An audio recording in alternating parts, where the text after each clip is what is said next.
নমস্কার বন্ধুরা, ভদ্রসা study centre চ্যানেলে তোমাদের স্বাগতম। তোমাদের জন্য একটি গুরুত্বপূর্ণ update RRB group D regarding. তোমরা অনেকেই প্রশ্ন করেছো যে স্যার আরআরবি গ্রুপ ডির এক্সাম কবে হবে, নতুন নোটিফিকেশন কবে রিলিজ হবে এবং এর জন্য যে কোর্ট কেস চলছে এর আপডেটটাই বা কী। তো সম্পূর্ণ ডিটেলস ইনফরমেশন তোমাদের কাছে পৌঁছে দেবো, কারণ তোমরা জানো আমি প্রতিনিয়ত তোমাদের বিভিন্ন ধরনের অথেন্টিক ইনফরমেশন প্রোভাইড করে থাকি। এরকমই গুরুত্বপূর্ণ প্রতিনিয়ত আপডেট পাওয়ার জন্য অবশ্যই তোমাদের চ্যানেলটাকে সাবস্ক্রাইব করে রাখতে হবে, বেল আইকনটাকে অল করে রাখতে হবে এবং ভিডিওটাতে একটি লাইক করে দিতে হবে। তো দেখো, তোমাদের আরেকটা কথা বলে রাখি, তোমরা যারা যারা গ্রুপ ডিতে আবেদন করেছো, কোন আরআরবিতে বা কোন জোনেতে তুমি আবেদন করেছো অবশ্যই প্রত্যেকে কমেন্টে জানিয়ে দাও। প্রত্যেকে কমেন্টে এখনই জানিয়ে দাও যে কোন আরআরবি বা কোন জোনেতে তুমি অ্যাপ্লাই করেছো গ্রুপ ডির জন্য। ঠিক আছে, তো চলো ভিডিওটা শুরু করছি, প্রত্যেকটি আপডেট তোমাদের কাছে পৌঁছে দিচ্ছি। তো দেখতে পাচ্ছ যে আমি পিডিএফটা ওপেন করে নিয়েছি। যে আর্টিকেল যেটা রিলিজ হয়েছে 29শে মার্চ 2025-এ কি রিগার্ডিং, সেটা হলো RRB group D court case update regarding. তো এবার এই কোর্ট কেসটা কিসের জন্য হয়েছে, যারা আইটিআই যারা ক্যান্ডিডেট তারা কথা ছিল 2019-এর পর থেকে যেসব নোটিফিকেশান বেরোবে গ্রুপ ডিতে, যেসব নোটিফিকেশান বেরোবে সেখানে যারা আইটিআই পাস ক্যান্ডিডেট তারা সবকটা পোস্টের জন্য এলিজিবল। তো সেটা এলিজিবল এখনও আছে, কিন্তু মেন ব্যাপার হচ্ছে মাধ্যমিক পাস ক্যান্ডিডেট তারাও এখন আবেদন করতে পারছে, যেটা আগে ছিল না। 2019-এর যে নোটিফিকেশান অনুযায়ী কতগুলো ডিপার্টমেন্ট আছে, যেমন হচ্ছে মেকানিক্যাল ডিপার্টমেন্ট আছে, ইলেকট্রিক্যাল ডিপার্টমেন্ট আছে, সেই সব যে ডিপার্টমেন্টগুলোতে আইটিআই পাস ক্যান্ডিডেট তারাই শুধুমাত্র ফর্ম ভরতে পারবে, এটাই কিন্তু কথা ছিল। কিন্তু তারপরে চেঞ্জ হয়ে গেল ব্যাপারটা। চেঞ্জ হয়ে গিয়ে কি পরিবর্তন হলো, 2024-এর নতুন নোটিফিকেশানে সেটা পরিবর্তন হয়ে করে দিল আইটিআই যারা পাস ক্যান্ডিডেট তারাও যেমন সবকটা পোস্টে আবেদন করতে পারবে, মাধ্যমিক পাস যারা ক্যান্ডিডেট তারাও সবকটা পোস্টের জন্য আবেদন করতে পারবে। তো এটা নিয়েই হয়ে গেল একটা সমস্যা, এবং যার ফলে আইটিআই পাস ক্যান্ডিডেট তারা কোর্ট কেস করে দিল। তো এবার এই কোর্ট কেসের ফলে কি এফেক্ট পড়বে এবং তোমাদের এক্সাম কবে হবে, নতুন নোটিফিকেশান কবে রিলিজ হবে, সব ডিটেলসে বলবো, ভিডিওটা শেষ পর্যন্ত দেখো। তো দেখো, এখানে তোমাদের বলছে ongoing court case regarding railway recruitment board group D recruitment 2025 once again in the headlines. তো এটা আর একবার কিন্তু হেডলাইন্সে চলে এলো যে আইটিআই এবং মাধ্যমিক পাস ক্যান্ডিডেট তাদের মানে বোথ ক্যান্ডিডেটকে যোগ্য করে দেওয়া হয়েছে বলে এটা নিয়ে সমস্যা হয়েছে, এবং এই কোর্ট কেসের ফলে এটা কিন্তু একটা পেন্ডিং পজিশনে আছে রিক্রুটমেন্টটা, যেখানে তোমাদের 28শে মার্চ 2025 এটা হলো তোমাদের লাস্ট হিয়ারিং হয়েছে। এরপরে কবে আবার হিয়ারিং হবে সেটাও বলবো। তো যেখানে টোটাল পোস্ট 32,438, যেখানে অনেক ক্যান্ডিডেট আবেদন করেছে, প্রায় লাখের ওপরে ক্যান্ডিডেট আবেদন করেছে, এবং এখানে তোমাদের যে আইটিআই যারা হোল্ডার সেই সব ক্যান্ডিডেট যারা যোগ্য প্রার্থী তারা কি করেছে, তারা এখানে কোর্ট কেস করেছে। এবং দেখো, এই যে কোর্ট কেস করাটা এটা কি কতটা ন্যায্য বা অন্যায্য সেটার ব্যাপার নয়, মেন ব্যাপার দোষ যেটা যদি থাকে সেটা হলো রেলওয়ে বোর্ডের। ঠিক আছে, রেলওয়ে রিক্রুটমেন্ট বোর্ডের সবথেকে মেন দোষ। তারা 2019-এ কেনই বা এরকম করে নোটিশ জারি করলো যেটার জন্য 5 বছর ধরে এই নোটিশটা ছিল, যেখানে মেকানিক্যাল ডিপার্টমেন্ট, তারপরে হচ্ছে তোমাদের ইলেকট্রিক্যাল ডিপার্টমেন্ট, তারপরে হচ্ছে বিভিন্ন সিভিল ডিপার্টমেন্ট, তো এইসব টেলিকম ডিপার্টমেন্ট, এইসব ডিপার্টমেন্টে যারা আইটিআই পাস ক্যান্ডিডেট তারাই শুধুমাত্র আবেদন করতে পারবে। এর জন্য অনেক ক্যান্ডিডেট তারা আইটিআই করেছে টাকা পয়সা খরচা করে।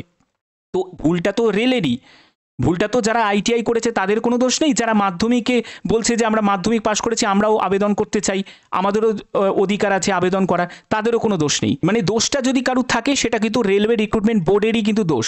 তো কারণ তারাই বা আগে থেকে নোটিশটা দিল কেন যে আইটিআই এবার করতে হবে, আইটিআই না করলে তোমরা যখন আবার 2024-25-এ যখন নোটিফিকেশান রিলিজ হবে তোমরা সেখানে আবেদন করতে পারবে না। সেই ভয়েতেই অনেকে আইটিআই করেছে টাকা পয়সা খরচা করে। তো এই হচ্ছে ঘটনা।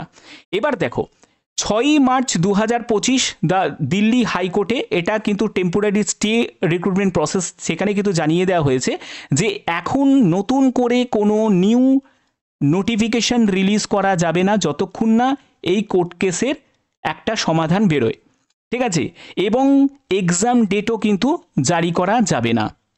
ঠিক আছে, তাহলে এক্সাম ডেট কবে হবে, নতুন নোটিফিকেশান কবে হবে সব বলবো।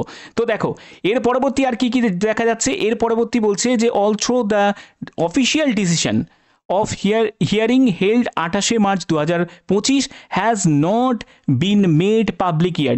দেখো, এখনো পর্যন্ত কোনো রকমভাবে পাবলিকলি কোনো রকম ডিসিশন কিন্তু আসেনি।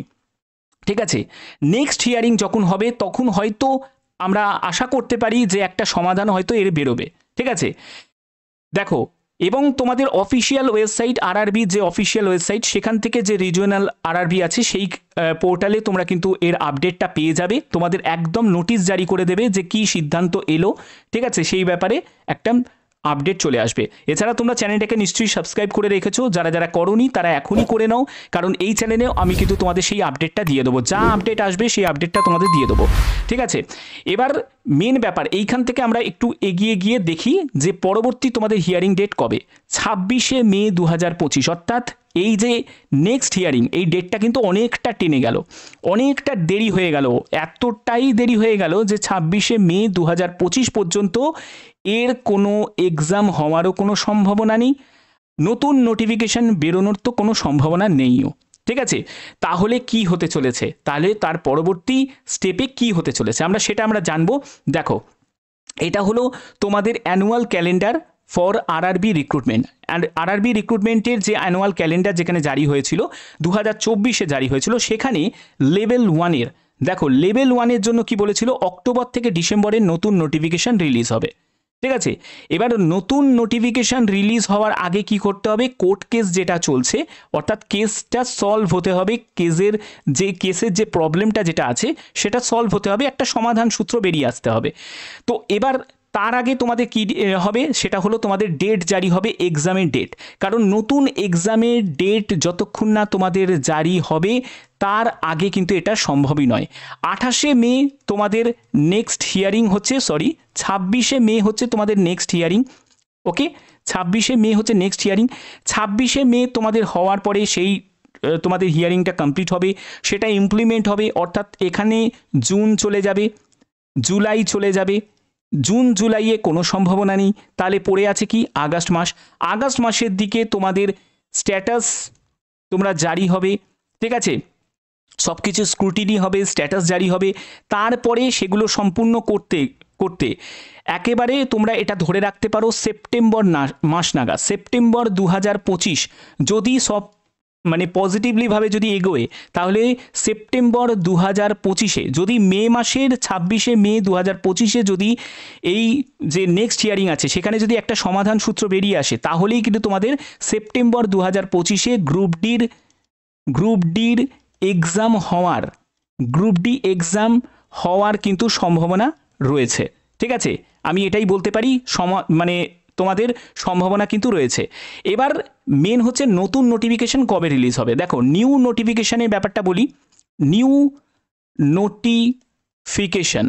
নোটিফিকেশান কবে রিলিজ হবে। দেখো, নিউ নোটিফিকেশানের ক্ষেত্রে সব থেকে বেশি পসিবিলিটি আছে, যেহেতু তোমাদের এই একটা ডিলে প্রসেসে চলে গেল, তো অক্টোবর সম্ভব নয়, নভেম্বর সম্ভব নয়, একেবারে তোমাদের নিউ নোটিফিকেশান রিলিজ হবে ডিসেম্বর মাস নাগাদ।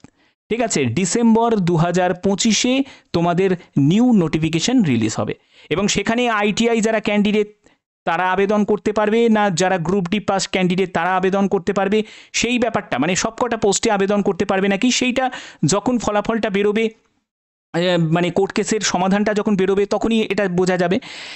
একবার যখন আইটিআই পাস ক্যান্ডিডেট তাদেরকে এলিজিবল করেছে, অনেক আগেই করেছে, এবং যারা মাধ্যমিক পাস ক্যান্ডিডেট তাদেরকেও এলিজিবল করেছে, তো সেক্ষেত্রে ভয় পাওয়ার কোনো চান্স নেই যে মাধ্যমিক পাস ক্যান্ডিডেট তারা আর আবেদন করতে পারবে না, এরকম ভয় পাওয়ার কোনো চান্স নেই। অন্তত এই নোটিফিকেশানে, যে নোটিফিকেশানে তোমাদের রিলিজ হয়েছে এবং তোমরা আবেদন করেছো, সেখানে এই ভয়টা আর পেও না। ঠিক আছে, তোমাদের কখনোই সরাতে পারবে না, কারণ নোটিফিকেশান অনুযায়ী তুমি আবেদন করেছো, তো তোমার তো কোনো দোষ নেই। তো কোর্টে এই ফলাফলটাই কিন্তু বেরোবে যে যারা আইটিআই পাস ক্যান্ডিডেট তারাও যোগ্য, যারা মাধ্যমিক পাস ক্যান্ডিডেট তারাও যোগ্য, সবকটা পোস্টের জন্যই যোগ্য। এর পরবর্তী যে নতুন নোটিফিকেশান রিলিজ হবে, আমি এইটাই তোমাদের একটা হাইলাইট করছি যে নতুন নোটিফিকেশান যখন রিলিজ হবে সেখানে কিছু পরিবর্তন হয়তো হতে পারে, আর আবার নাও হতে পারে, সেই একই জিনিসটাই কিন্তু বহাল থাকতে পারে। সেটা যখন ব্যাপারটা কোর্ট কেসটা যখন মিটবে তখনই ব্যাপারটা বোঝা যাবে। ঠিক আছে, বাদবাকি তোমরা পজিটিভভাবে প্রিপারেশন নাও। তো তোমরা প্রত্যেকে কমেন্টে জানাতে পারো যে মাধ্যমিকই যোগ্যতা থাকা উচিত গ্রুপ ডির জন্য, না আইটিআই যোগ্যতাকেই আবার পুনর্বহাল করা উচিত, সেটা অবশ্যই তোমরা কমেন্টে জানাতে পারো যে মাধ্যমিক যোগ্যতায় কি থাকা উচিত না আইটিআই যোগ্যতাকে আবার পুনর্বহাল করা উচিত। তো এই ব্যাপারে তোমাদের মতামত তোমরা অবশ্যই কমেন্টে জানাতে পারো। এছাড়া তোমরা কোন আরআরবিতে গ্রুপ ডির জন্য আবেদন করেছো অবশ্যই প্রত্যেকে কমেন্ট করে এখনই জানিয়ে দাও, যাতে তোমাদের কাছে বিভিন্ন আপডেট আমি পৌঁছে দিতে পারি। সবার আগে সব ধরনের আপডেট সবার আগে পাওয়ার জন্য অবশ্যই তোমরা চ্যানেলটাকে সাবস্ক্রাইব করে রাখবে, বেল আইকনটাকে অল করে রাখবে। এখনের মতো এটুকুই, টাটা।